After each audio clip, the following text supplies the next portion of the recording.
Alright everybody, welcome back to another Dead by Daylight video. So today I'm going to talk about a killer perk that I not only personally think, but we did a poll over here on YouTube and on Twitter. By the way, you should follow the Twitter if you want to be part of these polls, and you should sub if you want to see a lot of the polls that we post on here. I post them pretty much every couple of days or so. In any case, I asked what the worst design killer perk in the game was.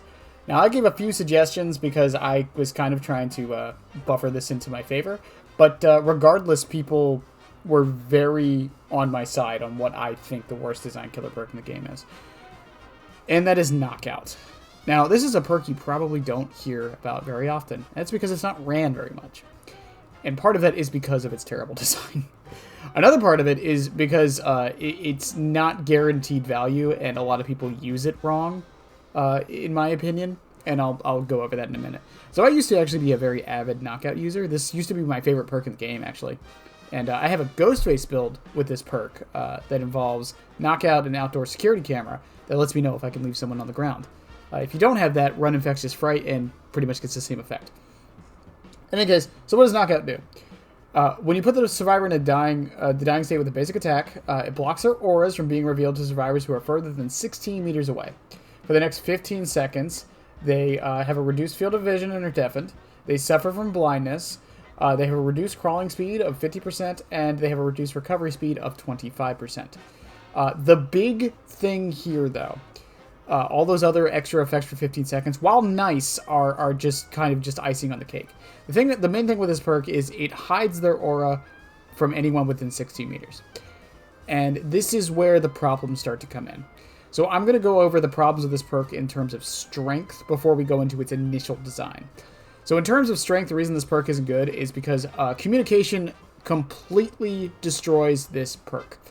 The moment someone is in a call with their Swift and can just say where they are on the ground, this perk does basically nothing. Now, not entirely. That's not fully true. I have played against some Swifts who have told me that Knockout kind of forced them to work on their communication skills, and it will save you a few seconds regardless, because now they're kind of scrambling to find the person, even if they know a general idea of where they are. Perks like Empathy almost completely shut this perk down because you can see exactly where they went down with the aura, so that's another thing. And on top of that, the 16 meters isn't far. Plus, when you put them in downing them, while it does save you time, you're not progressing them into their hook stages, so it's not really putting them on death. A lot of hook perks don't interact with this.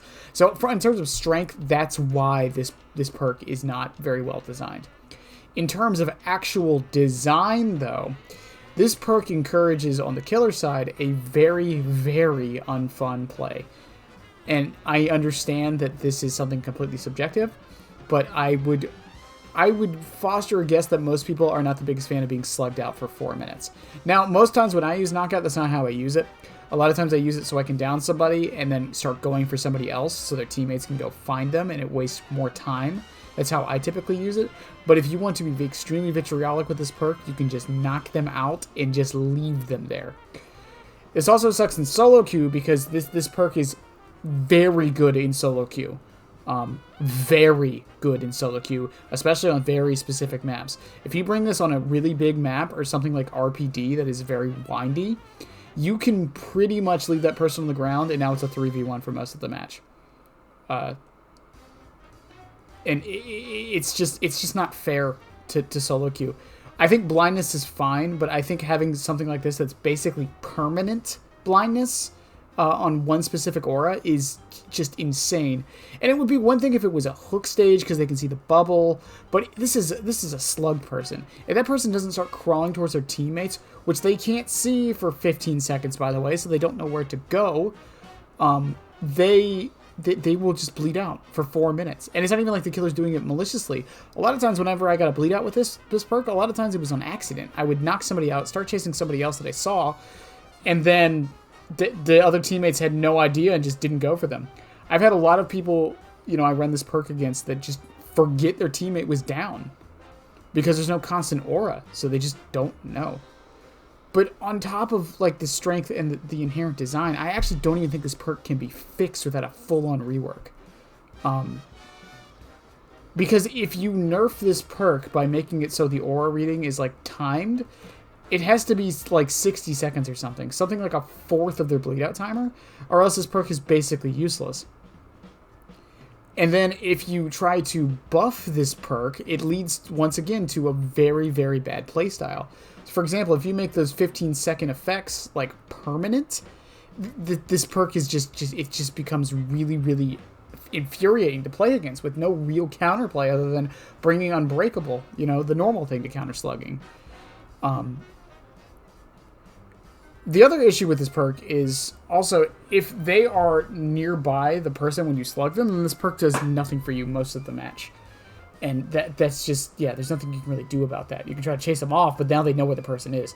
The ideal situation for this perk is playing a killer that can insta-down somebody with an M1, that they're far away from their teammate and they're in solo queue. There are so many factors that go into making this perk good that are outside of your control. It's also part of why you don't see it. Now, I need to reiterate this because with a lot of my worst design, best design videos we've been doing, a lot of them have been more me explaining the opinions of others on why they think they do what they do. This was very similar to the worst design killer. I apologize to all the Knight mains. I'm friends with a lot of them. I play Knight a lot myself. I don't have any vitriol towards Knight, but I was explaining why I think people find him so not well designed.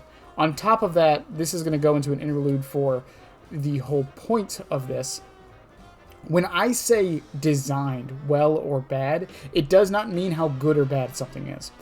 Thanatophobia was a second close-up runner, and I personally think that perk is also badly designed. I don't think it's weak or strong, I just think it's badly designed. It is rewarding the killer even more for doing something they should be doing, and all it's really doing is trying to encourage you to heal for a mediocre effect. But if you buff the effect, then it becomes too good, and that's usually what bad design and good design comes to. Whether or not the perk is inherently in a space where number changes can make it actually usable or lower it down in a tier list, rather than something that's just bad on its own. I said this before about Quick Gambit. Quick Gambit is a badly designed survivor perk. It doesn't matter how you change the numbers, it is just badly designed. It encourages a playstyle that shouldn't be encouraged, and I think Knockout is a prime example of that. In any case, I love y'all. I'll see you in the next one. Don't forget to check out the Killer Main podcast series. The last one came out yesterday. I'll see y'all when I see y'all, and bye!